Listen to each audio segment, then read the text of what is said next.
Sarcedo, una cena tra amici rischia di finire in tragedia. Il padrone di casa con altri 6 amici organizza, visto il freddo, una sorta di barbecue in garage, ma tutti rimangono intossicati dal monossido fuoriuscito da un forno, forse malfunzionante. Tutti e 7 sono stati sottoposti a terapia iperbarica.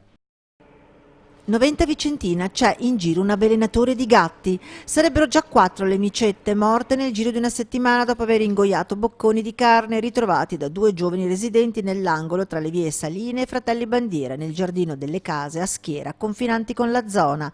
Il sospetto è che si tratti di un avvelenamento, da qui la denuncia sporta contro ignoti ai carabinieri. Lonigo, via libera al regolamento sui giochi. Il TAR del Veneto, respingendo il ricorso della titolare di una tabaccheria, conferma la legittimità della norma, che prevede almeno 500 metri di distanza tra sale e apparecchi da gioco e luoghi sensibili come scuole e chiese. Limitazioni disposte dal Comune, si legge, che appaiono proporzionate e ragionevoli per contrastare la ludopatia.